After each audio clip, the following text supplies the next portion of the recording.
तो हेलो दोस्तों, कैसे हैं आप लोग। मैं हूं अंकुर और स्वागत है आपका मेरे और आपके अपने चैनल कॉमिक बुक गाय पर। दोस्तों, आज की वीडियो में हम अल्ट्रा वेजिटो की स्टोरी को कंटिन्यू करने वाले हैं। आज की वीडियो में हम देखेंगे कि आखिरकार वेजिटो ने गोकू ब्लैक पे हमला क्यों किया था। अल्ट्रा वेजिटो की बहुत ही कमाल की स्टोरी को लिखा है कॉल मी आर्ज ने, और उनसे जुड़े लिंक मैंने डिस्क्रिप्शन में दे दिए हैं। जाइए और उन्हें अपना पूरा सपोर्ट दिखाइए। आज की वीडियो शुरू करने से पहले दोस्तों, आप सभी से एक छोटी सी रिक्वेस्ट, अगर आपको आज की वीडियो अच्छी लगे तो वीडियो को लाइक करना बिल्कुल मत भूलिएगा और वीडियो को अपने दोस्तों के साथ शेयर भी जरूर कीजिएगा। जिन लोगों ने अभी तक चैनल को सब्सक्राइब नहीं किया है वो चैनल को सब्सक्राइब कर ले, ताकि उन्हें सारे के सारे वीडियोस टाइम टू टाइम मिलती रहें। तो चलिए दोस्तों, बिना देरी करे अपने वीडियो पर आते हैं। लास्ट वीडियो के एंड में हमने देखा था कि अल्ट्रा वेजिटो गोकू ब्लैक पे हमला करता है और एकदम से ही उसकी छाती में बहुत ही बड़ा गड्ढा बना देता है। गोकू ब्लैक बोलता है कि तुमने आखिरकार ये क्या किया। वेजिटो बोलता है, क्या दिक्कत है, वैसे भी तुम कुछ कर थोड़ी ना रहे थे, मैं तुम्हें सिर्फ वापस वहीं पर ले जा रहा हूँ जहाँ पर तुम्हें होना चाहिए। तभी हम वेजिटो को नज़दीक से देखते हैं। उसके अंदर एक और बदलाव दिखने लग जाता है। हम देखते हैं कि उसके माथे पर एक और आंख आ गई होती है, बिल्कुल काजुया मिशिमा की तरह। गोजीटा ये देख के हैरान रह जाता है और बोलता है कि नहीं, ये तो बिल्कुल। गोजीटा समझ जाता है कि वेजिटो हर पल के साथ खुद को खोता जा रहा है।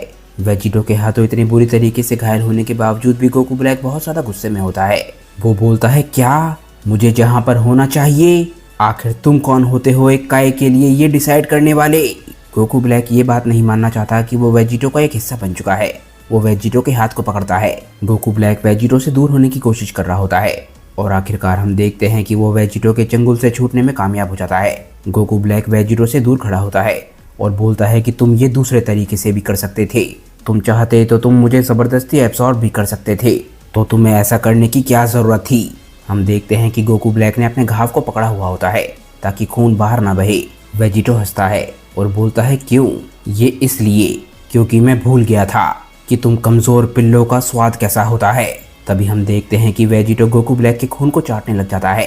अब वेजिटो सिर्फ एक डीमन की तरह दिख नहीं रहा होता, बल्कि एक डीमन की तरह बिहेव भी कर रहा होता है। यहाँ तक कि वो उन्हीं शब्दों का इस्तेमाल भी कर रहा होता है जिनका इस्तेमाल काजुया करता था।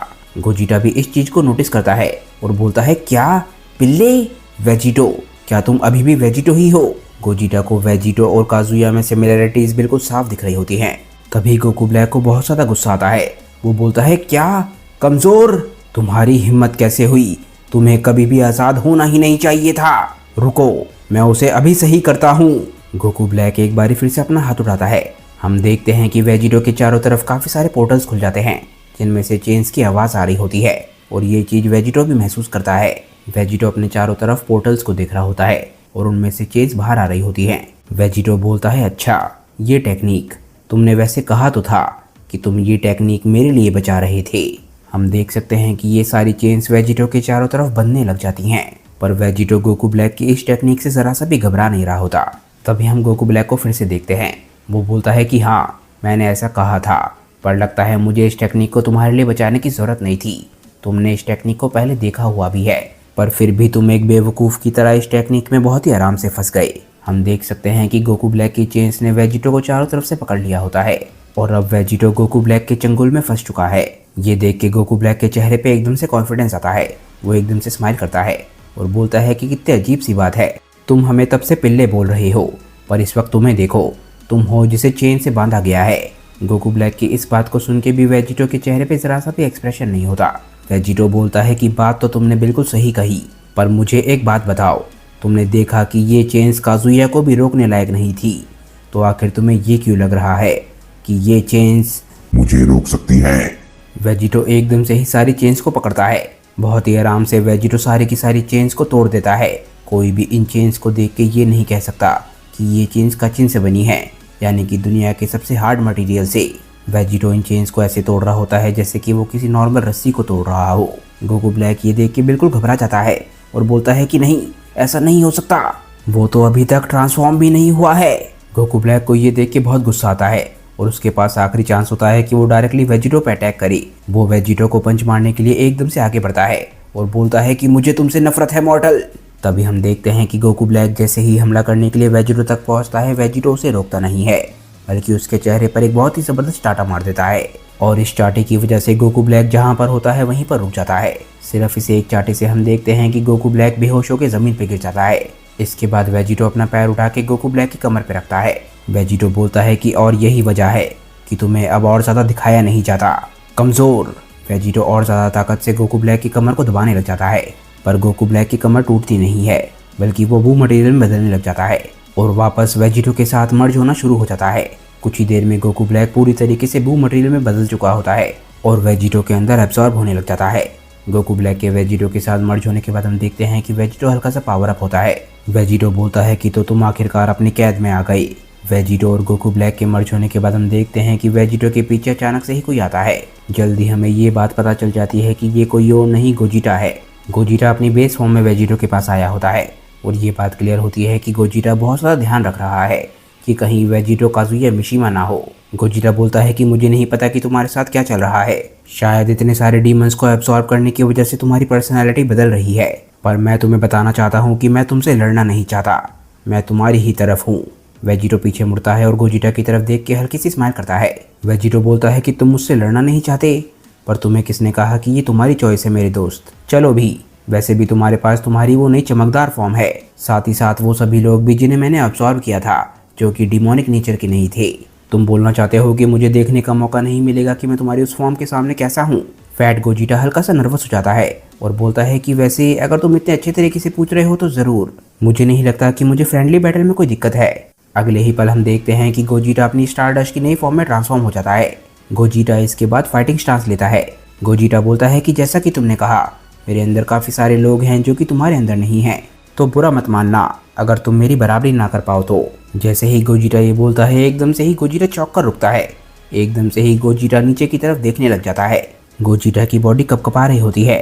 तभी गोजिटा अपने साइड में देखता है और बोलता है कैसे। एक ही पल में हम देखते हैं कि वेजिटो गोजिटा के नज़दीक पहुँच कर उसके पेट में बहुत ही ज़बरदस्त पंच मारता है। इस पंच के बाद गोजिटा हवा में नहीं उड़ता, बल्कि वेजिटो का हाथ गोजिटा के पेट में धंस जाता है। इसी पंच के साथ गोजिटा और वेजिटो के बीच का ताकत का डिफरेंस क्लियर हो जाता है। अगले पैनल में हम देखते हैं कि गोजिटा बेहोश हो चुका है।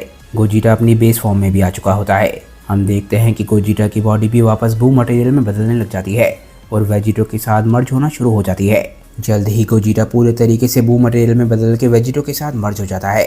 गोजिटा को एब्सॉर्ब करते हुए वेजिटो बोलता है कि स्टारडस्ट गोजिटा काफ़ी इंप्रेसिव फॉर्म थी, पर अब ये ऑलरेडी बेकार हो चुकी है।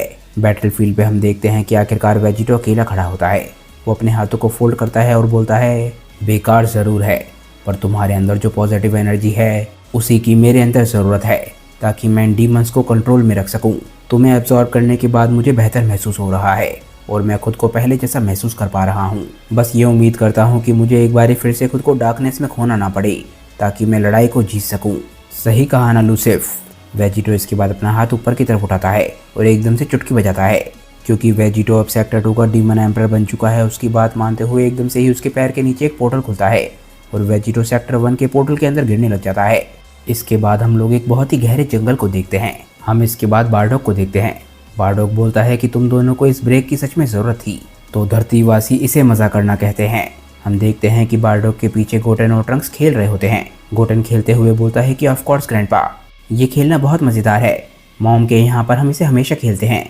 गोटेन और ट्रंक्स किसी बॉल से खेल रहे होते हैं और ट्रंक्स ने भी अभी अभी बॉल को मारा होता है। ट्रंक्स बोलता है, गोटेन खेल पर ध्यान दो, तुमने पिछली बारी बहुत ही हार्ड तरीके से हिट किया था। गोटेन बोलता है, उप्स, मुझे माफ़ करना, मैं वादा करता हूँ मैं इस बारी कॉन्सेंट्रेट करूँगा ट्रंक्स। बारडॉग किसी तरीके से समझ जाता है कि गोटेन क्या करने वाला है। वो बोलता है कि मैं इस लुक को जानता हूँ, गोटेन आगे बढ़ो। ट्रंक्स इसके बाद बॉल को सर्व करता है। गोटेन बॉल की तरफ एकदम से उछलता है और बहुत ज़ोर से उस बॉल को हिट कर देता है। ट्रंक्स उस बॉल को देख भी नहीं पाता और वो बॉल ट्रंक्स के पीछे निकल जाती है।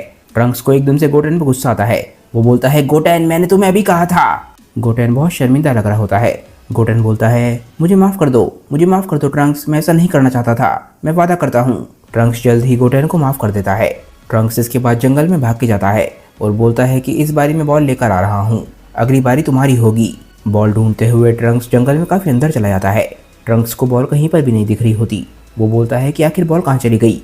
गोटेन सच में एक बेवकूफ़ है, लगता है हमारी बॉल खो गई होगी। तभी एकदम से ट्रंक्स को बॉल दिख जाती है। ट्रंक्स बोलता है, वो रही। गोटेन और ट्रंक्स की बॉल किसी काले रंग के पेड़ के पास होती है। ट्रंक्स बॉल के पास जाने लग जाता है। जैसे ही वो बॉल के नज़दीक पहुंच रहा होता है, एकदम से उसे अजीब सी फीलिंग आने लग जाती है। ट्रंक्स बोलता है कि कितनी अजीब बात है, यहाँ पर कितनी ज़्यादा ठंड है। ट्रंक्स इसके बाद ऊपर देखने लग जाता है और वो काफ़ी ज़्यादा घबरा जाता है। हो सकता है ये उसकी ज़िंदगी की आखिरी चीज़ हो जो कि वो देख रहा है। तभी हम देखते हैं कि ट्रंक्स के सामने लूसिफ का रॉयल गार्ड होता है। रॉयल गार्ड बोलता है, हेलो गॉड किलर के बेटे। ट्रंक्स लूसिफ के रॉयल गार्ड का सामना बिल्कुल भी नहीं कर सकता, पर इसका मतलब ये नहीं है कि रॉयल गार्ड यहाँ पर ट्रंक्स को मारने के लिए नहीं आया। क्या बारडॉग बीच में आके ट्रंक्स को बचा पाएगा, या फिर गोकू या वेजिटा? क्या कोई है जो कि ट्रंक्स को बचा सकता है, या फिर ये ट्रंक्स का अंत है? ये हम जानेंगे नेक्स्ट वीडियो में, क्योंकि ये वीडियो दोस्तों यहीं पे ख़त्म हो जाती है। अगर आपको इसका नेक्स्ट पार्ट सबसे पहले देखना है तो आप मेरे टेलीग्राम चैनल को फॉलो कर सकते हैं। ऐसा करके आप चैनल को भी थोड़ा बहुत सपोर्ट कर पाएंगे। फिलहाल वीडियो को दोस्तों यहीं पे एंड करते हैं। मुझे नीचे कमेंट करके बताइए कि आज की ये वीडियो आप लोगों को कैसी लगी। अगर आपको वीडियो अच्छी लगी हो तो वीडियो को लाइक करना बिल्कुल मत भूलिएगा। मैं मिलता हूँ आप लोगों को अपनी नेक्स्ट वीडियो के साथ। तब तक के लिए बाय दोस्तों, और थैंक्स फॉर वॉचिंग।